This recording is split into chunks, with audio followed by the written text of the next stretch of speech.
नमस्ते डॉक्टर साहब। ये ना मेरी भाभी हैं और हमेशा बीमार रहती हैं। मेरे भैया फौज में नौकरी करते हैं।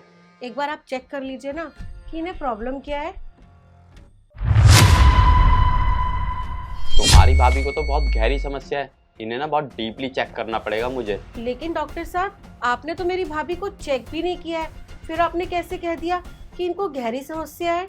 लगता है आप ना हमारे हॉस्पिटल में पहली बार आए हैं, तभी ऐसा बोल रहे हैं। हम ना पेशेंट को देख के बता देते हैं कि उसे क्या परेशानी है।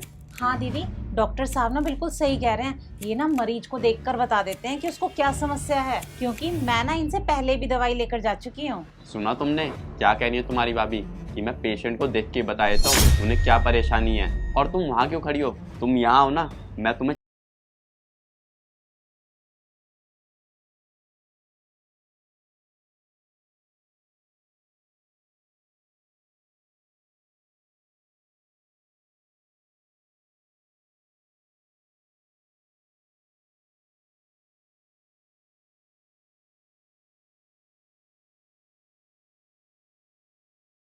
जब भी दवाई लेने आती हो तो अकेली आती हो, फिर आज तुम अपनी ननद को क्यों साथ लाई हो? डॉक्टर साहब, ये ना जबरदस्ती मेरे साथ आ गई है, आप कुछ कीजिए। सुनिए, मुझे ना इनका अल्ट्रासाउंड करना पड़ेगा, उसके बाद ही पता चलेगा इन्हें क्या दिक्कत है। ठीक है डॉक्टर साहब, आप कर लीजिए अल्ट्रासाउंड। आप मेरे साथ अंदर चलिए।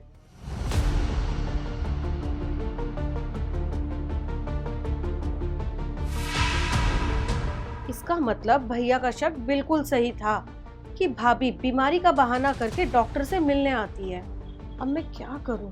हाँ, एक काम करती हूँ, भैया को ना कॉल करके यहीं पे बुलाती हूँ, ये ठीक रहेगा।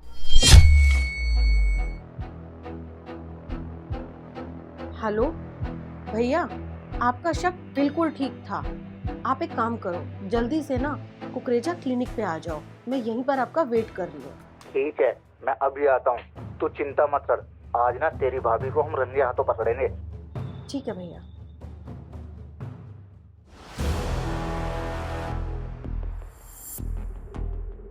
बैठो तुम। राखी, अगर तुम ऐसी अपने साथ अपनी ननद को साथ लेके आती रहोगी ना, और किसी ने उसे हम पर शक हो गया कि तुम मुझसे मिलने के लिए आती हो, तो बहुत बड़ी दिक्कत हो जाएगी। तुम ना कोई भी बहाना बनाकर अपनी ननद को घर पे ही छोड़कर आया करो। पता नहीं यार आज उसे क्या हो गया था, वो मेरी बात मानने को तैयार ही नहीं थी। मैंने उसे इतना मना किया, उसे बोला कि घर के काम कर ले, डॉक्टर से दवाई मैं ले आती हूँ, पर नहीं, वो मेरी बात मानने को तैयार ही नहीं थी, जबरदस्ती मेरे साथ आ गई। खैर, अब जो कुछ भी हुआ, पर आगे से ना तुम ध्यान रखना। ठीक है, तुम ना दवाई देने के बहाने मेरे घर पे आ जाया करो, इससे किसी को शक भी नहीं होगा और हम आराम से मिल भी लिया करेंगे। राखी, अगर मैं तुम्हारे घर पर दवाई देने गया ना, तो मेरी बीवी मेरे ऊपर शक करने लगेगी, क्योंकि मैं आज तक किसी के घर पे दवाई देने नहीं गया हूँ। और अगर उसे पता चल गया ना कि मैं तुमसे मिलने के लिए आता हूँ, तो हमारा मिलना हमेशा हमेशा के लिए बंद हो जाएगा। इसलिए जैसा चल रहा है वैसा चलने दो, इसी में अच्छा है। हाँ, तुम बिल्कुल सही कह रहे हो।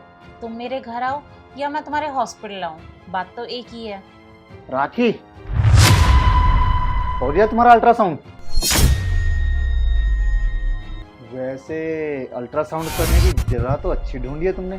क्या बताया डॉक्टर साहब ने? अरे शिवम, तुम यहाँ पर, तुम बॉर्डर से कब आए? अभी अभी आया हूँ। वैसे दीप्ति बता रही थी कि आजकल तुम्हें ज्यादा ही समस्या रहने लगी है। हाँ शिवम, क्या करूँ, कभी कभी सर में दर्द होता है, कभी कभी पेट में दर्द होता है, और कई बार तो ना चक्कर भी आने लग जाते हैं। अरे फिर तो काफी क्रिटिकल कंडीशन है तुम्हारी, और मुझे लगता है डॉक्टर साहब को इसका इलाज करने में 2-3 महीने तो लग ही जाएंगे।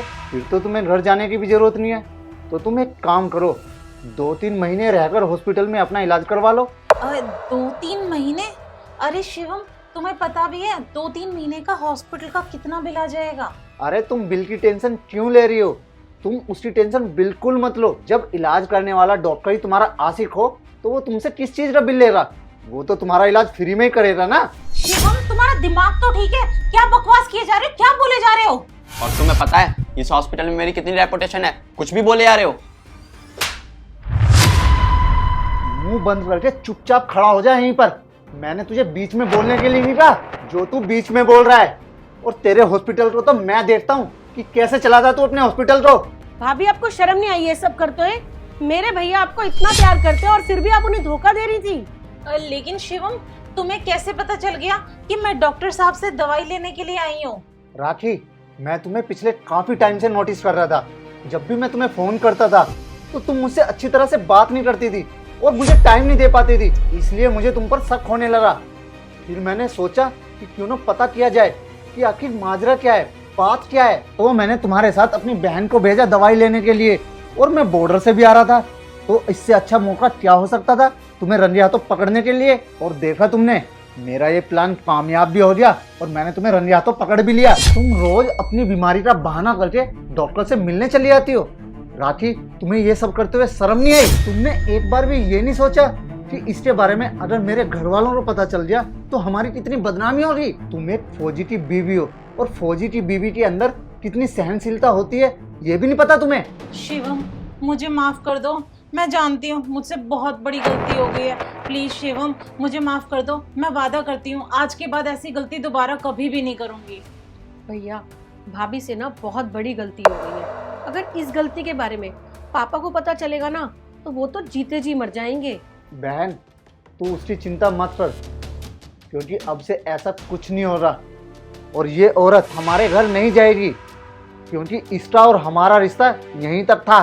शिवम, शिवम प्लीज मेरे साथ ऐसा मत करो, मैं तो जीते जी मर जाऊंगी। राखी, अब से तुम हमारे लिए मर चुकी हो। और हाँ, जा रहे हैं हम यहाँ से, और हमारे पीछे पीछे हमारे घर पे चली मत आना। चलो दीप्ति।